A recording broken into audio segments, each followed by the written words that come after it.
C'est riche, Paeko. C'est une troupe de théâtre qui existe depuis bientôt 30 ans.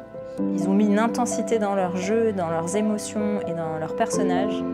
Je vivais chaque impro comme si c'était ma vie carrément. C'était trop bien. Il y a différentes personnes qui arrivent à l'impro. Chez Jero, c'est assez impressionnant parce que tu as l'impression d'appuyer sur un bouton et que derrière, il y a 20 ans d'expérience d'impro derrière lui, quoi. Les précurseurs dans l'impro, c'est les Canadiens, les Québécois. Et donc, ils sont venus nous former en France et c'est comme ça, moi, que j'ai commencé l'impro. Puis, je suis très vite arrivée dans ce pays il y a très longtemps. Et donc, j'ai eu envie de développer ça. Moi, j'ai découvert le théâtre d'impro cette année, de base, du coup, par le biais de l'université, parce que je travaillais avec mon équipe. C'était notre sujet d'études, c'était Pacifique et compagnie. Et la première fois que j'y suis allé, j'étais un peu gêné. Mais après, je me suis rendu compte que c'était net parce qu'il y avait plein de gens qui venaient, qui avaient plein d'idées. Et c'était vraiment cool. Comme première impression, c'était bien parce que ça m'a permis de rester et de continuer après. Jairo, par exemple, lui, dans les potentiels qu'il révèle en scène, c'est notamment tout ce qui est avec la voix. Mais le troll, je me mets comme ça un peu là. Je me mets le dos courbé comme ça, puis je fais Monsieur. Et puis voilà, vous voyez un peu le. C'est pour ça que je ne fais pas ça devant les autres. Je fais ça que là-bas. Tu vois, une chose qui m'a fait énormément plaisir, c'est les retours que votre groupe de l'université a fait lors de la dernière séance atelier impro à l'université. C'est le mot liberté qui est sorti. Et ça, je trouve que c'est extrêmement fort parce que quand tu sens que tu as permis à des gens de ressentir cet espace de liberté.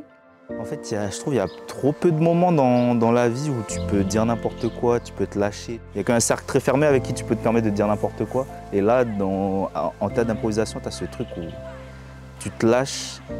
C'est un jour, c'est une petite partie d'heure dans la semaine, mais j'ai l'impression que c'est une thérapie de fou, quoi. Parce que tu es là, tu joues avec des gens qui jouent comme toi, qui sont fous comme toi, et c'est trop bien.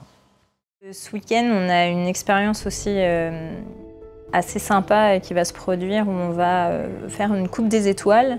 Et donc la Coupe des Étoiles, c'est sous forme de tournoi où les équipes vont se rencontrer les unes après les autres sur 3 soirs. Donc je pense que pour lui, ça va être encore une super expérience. Je suis même sûre qu'il aura une étoile, si ce n'est pas 2 ou 3, puisqu'on donne des étoiles aux meilleurs improvisateurs. En vrai, là, la Coupe des Étoiles, je veux juste m'amuser, mais je veux aussi gagner. Là, en fait, j'espère, je gagne au moins une étoile et j'espère gagner la coupe avec mon équipe. Parce qu'il faut faire bonne impression. Tout le monde pense aux maths, tout le monde pense aux matières fondamentales, mais personne ne pense aux matières qui développent simplement le côté comportement, le côté social. Ça, c'était enseigné partout. Tu le vois, les enfants, là, on fait de l'impro avec des enfants, mais ce que ça leur permet d'être et de devenir après, et les parents nous le disent, mon gamin, depuis qu'il fait de l'impro chez vous, c'est plus le même, quoi. C'est plus le même. Il prend un peu d'aisance, un peu de, tu vois, il y a moins de timidité, il y a plus d'assurance, et puis il y a plus de créativité. Donc tu apprends à inventer en permanence. Tu as des automatismes d'invention.